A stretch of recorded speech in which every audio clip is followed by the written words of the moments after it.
Hey guys, welcome back for another video. What we're going to be doing today is we'll be doing an in-depth breakdown of one of our bowl matchups. We'll be concentrating on the Pop Tarts Bowl, number 18 Iowa State versus number 13 the Miami Hurricanes. This game is going to be coming up this coming Saturday. We're going to completely break down the matchup and try to break down who we think is going to win it, what the final score will be. We'll also touch on the best bets, the money lines, the spreads, the over-unders. Make sure to hit that like button. Make sure to subscribe to the channel. If you have any comments, please drop them below and I will respond. Every week, we're going over every single college football game, the top 25, the non-top 25. We're touching on all the bowl games, and we're also breaking down all of our playoff matches. This is the first year of the 12-team playoff. A lot of things going on in the college football world, but every week we also go over every single NFL game as well, and the best bets for the NFL matchups. If you're a football fan, if you're a sports fan, make sure to hit that like button. Make sure to subscribe to the channel so that you can follow along with us. So, like I said, we're going to be breaking down the Pop Tarts Bowl. This game's going to be kicking off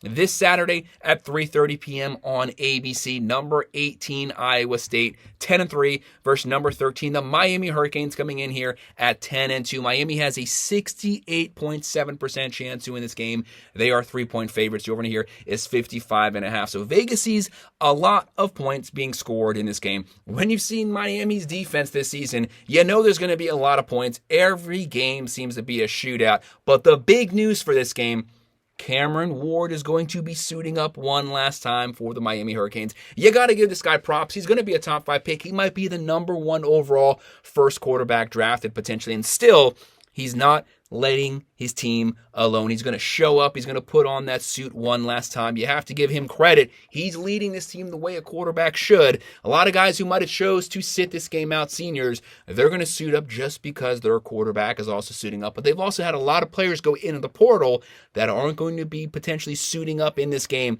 Iowa State, they're coming off of that loss in the Big 12 championship. But hey, this is a really good team. This is a Matt Campbell team. They're going to be disciplined. You know what Iowa State's going to do. Yes, they have a pretty good passing attack this season, but they're going to run when they need to run. They're going to be really physical on the defensive line. They're going to try to get after it. How much pressure can they get on Cameron Ward? Obviously, that's something that's easier said than done. They have the number 17 least amount of sacks given up in all of college football. Miami's offensive line is really good. They are really physical, and they love to lean on you. They want to wear you down over 4 quarters. Not 1, not 2, not 3. You got to be able to keep up with them and their depth over the course of 4 quarters. That's why Miami's always been a second half team this season. That's why the run game always gets going second half, because they wear you down. They ground and pound till they beat you down, and then they dominate the second half. But we all know that Miami's defense, highly questionable. They've had weeks to prepare, to work on some type of game plans. How does Lance Guidry and that defense show up? Let's just call it what it is. Lance, you should probably get fired the moment this game ends. You should be getting your ticket out of Coral Gables. You should be canned. They should have your box is packed, you ready to go, but they need you for this last game. You got to get that defense going. Iowa State, they're going to be led by Becht. Had a great season this season. He's closing in on 3,300 yards, 22 touchdowns, 9 picks. You don't want to judge this team by the Big 12 championships game. This was a team that was a top 10 team earlier in the season. They only dropped a couple games there at the very end. Very talented team, very talented on the defensive side. They might be the best defense in the Big 12. They're averaging 30.2 points a game, throwing for 260.5, which bodes very well for the Iowa State passing attack, as Miami's weakness is going to be found in their secondary. Iowa State, very successful passing the ball this season. If they beat Miami, it's going to be them passing the ball and Miami's awful tackling in their secondary. They're also running for 161.7. That's a pretty decent rushing attack. A good run game is going to open up the play action, which again is going to eat apart Miami's secondary, and they're giving up 21.5 points per game. Where are their weaknesses? They have, well, first, their strength. They have a very tough secondary. They're only giving up 170 pass yards per game. That's a very low number, but they give up 179.2 rush yards per game. Now, I did predict Iowa State to lose to Arizona State in the Big 12 championship, to actually get beat down in the Big 12 championship, because their rush defense is awful. Arizona State loved to run the ball. Scottaboo ran all over them. That's where their weakness is on their run stopping ability. Miami's going to try to attack them ground and pound on the ground. Yes, they have Cameron Ward, but the weakness is on that defensive line stopping the run. Miami's going to run. They're going to run soon. They're going to run often. And then the second half, once that line starts to get wore down, they start to pick up bigger rushing yards. Cameron Ward He wants 40 passing touchdowns this season. He's going to hit the deep play action passes. Looking at their playmakers, well, let's first look at Miami. Miami comes in. They still have the number 1 overall offense in all of college football. Cameron Ward putting up video game numbers, breaking every single Miami single season passing record, closing in on 4,200 yards, 36 touchdowns, 7 picks. He also has 5 rushing touchdowns, 41 overall touchdowns. They're averaging 44.2 points a game, throwing for 371.7 yards per game. Number 2 in the nation passing the ball, just behind Syracuse. They're also running for 179.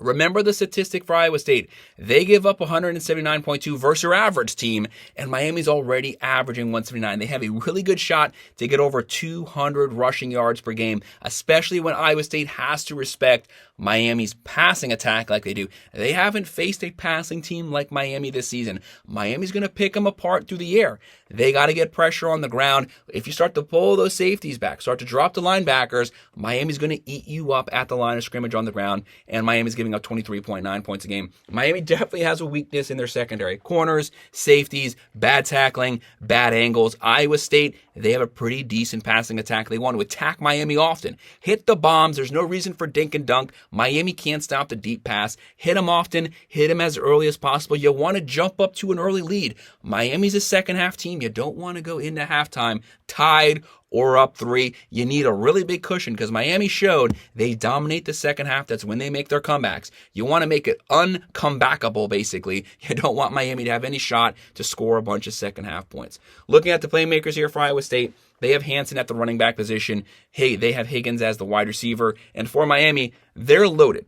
Now, they're probably not going to have Arroyo suiting up this game. They might not even have Williams. You also have Horton has entered the portal. He's committed to Alabama, so obviously he's completely off the team. They are pretty depleted, especially at tight end. However, you can still play when you're in the portal. So we don't know yet if Arroyo and Williams are going to be playing at that tight end position. But obviously they're going to have Martinez, they're going to have Fletcher, they're going to have Lyle loaded at the running back position. They're going to be cycling those guys in, keeping their legs fresh. And for wide receiver, Restrepo, he's going to want to play this game. He's a senior, the all-time leading receiver for the Miami Hurricanes. You know he wants to play. He fumbled at the end of that Syracuse game. He doesn't want that to be the last memory Miami fans have of him in this jersey. He's going to suit up here. You are also going to have Brown, George, so many head mistakes with him, but he's probably going to be playing this game. Still a very talented wide receiver room, a very talented running back room, but all you need is Cameron Ward. Let's face it, he's the best quarterback in college football this season. So what's the outcome to this game? We have weaknesses on both teams. We have strengths on both teams. But at the end of the day, I'm going to go with Miami's defense performing a little better than usual and Miami's offense continuing to do what they do every game. And I think Cameron Ward is going to show out. He's going to have a big game passing the ball. This is his last time. He's going to let it rip. I have the Hurricanes winning this one 38-27. I have them covering the spread, and we're going to go with the over. So that's our breakdown, our picks and predictions for the Pop Tarts Bowl, the Iowa State Cyclones versus the Miami Hurricanes. Make sure to hit that like button. Make sure to subscribe. If you have any comments, please drop them below, and I will respond. Thank you.